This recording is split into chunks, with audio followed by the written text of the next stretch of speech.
What's going on, YouTube? We're back in the Low Key Cave, Keyshawn Nimes YouTube page, aka Mr. Low Key, and we are back with another TV show review. Of course, Power Book 3, Raising Kanan, Season 4, Episode 2 review.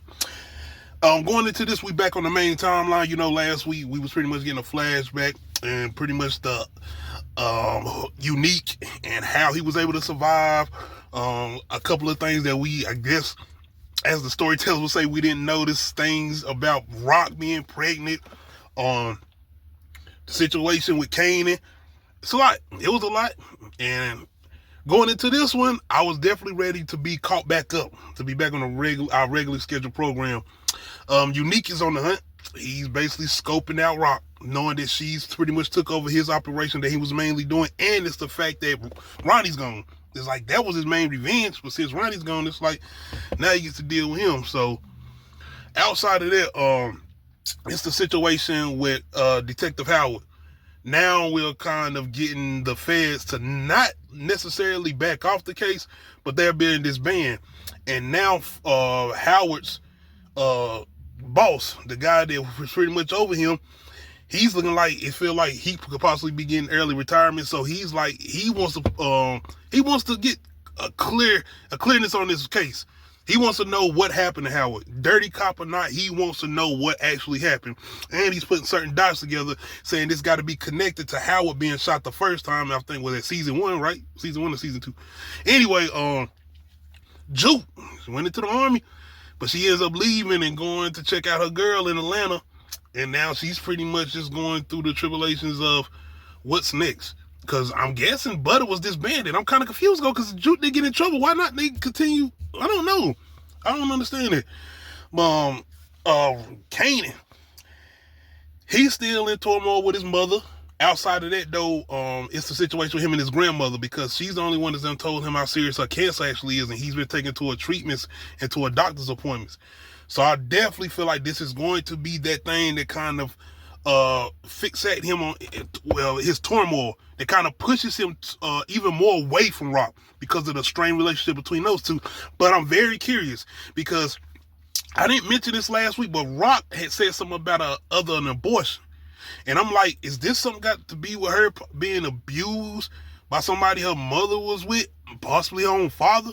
That's going to be an interesting point as far as the back and forth, or once his grandmother get all the kids together, because even with her talking to Kanan, she's like, she don't know what's worse, of facing death or facing her kids. Interesting line. Good writing, too. But outside of that, Kanan, once again, outside of what he's trying to deal with his girl, because he obviously he got his own abortion. We know what's up with Famous too. Well, we don't know, but we do. Famous is supposedly on the run. Now, I'm thinking that somebody's helping him. I don't know if it's Kanan. I'm not sure if it's Lou. It's a mystery behind that as far as Famous being missing. But the thing with that is his song is popping, the one that Lou produced. Your boy Lou is out of rehab, and now label want to sign him. Going off of what he's did with Famous, now they trying to give him his own, like, not necessarily his own label, but kind of something like that, similar to what he was doing with his Bulletproof Records.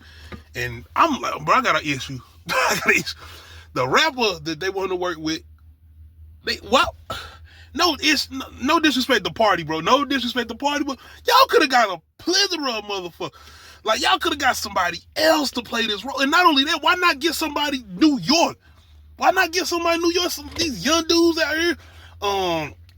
Goddamn, what's my boy name? Goddamn, rest in peace to Pop Smoke. Fabio Foreign, why y'all didn't get Fabio? Y'all get somebody that's New York. Party, though? I ain't gonna front part. His acting was alright, but when they rapping that damn song, I'm like, man, fuck this. That shit was giving me Empire vibes, bro. Like, straight up Empire vibes, man. I don't need that. But outside that, man, Snap and Pop.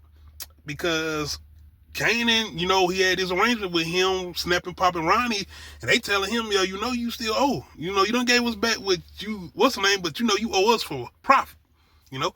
And Kanan like, yo, no, that was supposed to be Ronnie, but Snap and Pop letting him know, like, no, young man.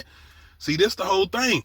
And they put a display on him as far as loyalty because of the situation that happened with Ronnie, which was his business partner. And I think this is, once again, another thing that's going to strain their relationship with Kanan, because people keep throwing this shit in his face as far as his devotion to his mother. And he looking at it like, goddamn, I've been trying to hate her. But the fact is, I'm still doing what I'm doing and aligning with her, basically. And I'm thinking he's going to try the hardest this season to stray away from her. Like, I'm telling you, I think he's going to try his hardest to stray away from her this season. Marvin kind of getting in cahoots with your boy Staffino. And I'm thinking something's going to come down the line where he's going to end up fucking up. I thought it was going to happen this episode because he does go on a job for Stefano, but it's supposed to be like a light job, but he ends up taking it a little bit further than that. So I wonder if there's going to be any ramifications from that.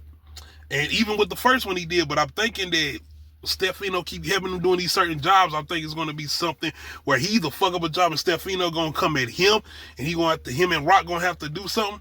Well, I'm going to get the Rock. But it's definitely going to be something that fucks up or happens with these two, because Stefano's been pretty much turning Marvin into a hitman, basically, or muscle for him. But it was interesting what the dude was saying to him that Marvin went after, because he was pretty much calling Marvin a Stephen Fevin. I know it ain't that word. Pretty much calling that nigga a boy, slave to this Italian guy, pretty much got you doing his dirty work or whatever.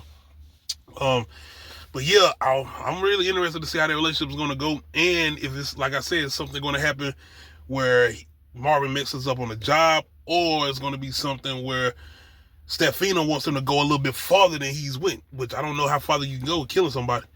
But yes, Rock, man. Rock and her supplier. Pretty much like, yo, I'm taking this shit up like 20%. What you going to do about it? I'm your only supplier. Who you going to go to? And I don't know. I'm trying to think, have Rock been in these type of compromising situations? Like, I know she's like been hit where she's had to find another supplier, but I feel like she's never been in this position where she's that desperate, where it's like, I know I have to deal with this guy. So if he do take it up, I might have to. But knowing Rock, because she's definitely on some shit like, fuck him. Let me be the main one. Let me be the supplier. Let me be distribution. So it's going to be interesting to see how this plays out, because I feel like Stefano is because Snap and Pop basically give an indication that Stefano like black female. So that's one of the main reasons he even fucking with Rock the way he is. So it looks like he did kind of make an offer, a proposition for her in this episode. So going to see how that go. Outside of that though, these first two episodes are more, it's slow paced. It's a build up. But I'm enjoying them because it's more character development. And I know we're going to get to a point. Not by the end, though, because your boy Unique. I don't know, man. I don't know. Because it's like, nigga. Y'all, you supposed to be incognito. He trying to play undercover. But it's like, your big black ass coming out in this hoodie and shit. You like the opposite of Joe putting on the hat. If y'all know who Joe is, Joe from the Netflix show You. But when this nigga put on the hat, he feel like he's invisible and shit like that. But I'm like, the blackest nigga, Unique, they know you. And you out in broad daylight going to your house.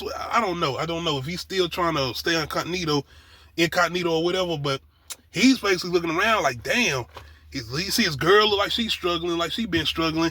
He looking over here like the shit Rock done took from him. And I think the fact that he didn't get that chance to take out Ronnie himself, I think he actually using that against Rock too. So I'm going to have to see how this play out, man. But let me see. I'm trying to make sure if you get anything outside of that. Like I said, it was just a more so slow-paced episode. It's building up. Like I said, it's such a dread, because it seemed like I feel like that's why I said if I got any casualty this season, it could possibly be Marvin. Definitely possibly Marvin. But I'm trying to think. Outside of that, I don't think I forgot nothing else, man. Like I said, this was more of a slow-paced episode, and you know it's some shit that's about to ramp up. We always get something big at episode 5. Always get something big at episode 5, and I kind of think that's when they take their break too. So y'all let me know how y'all feeling about this episode. Do y'all feel like it's kind of going too slow for y'all, or y'all messing with the whole thing with the character development and everything? Let me know in the comments, man. Make sure you hit that like button, make sure you hit that subscribe button, and make sure you hit that notification bell, let you know when I upload new videos. Other than that, we out.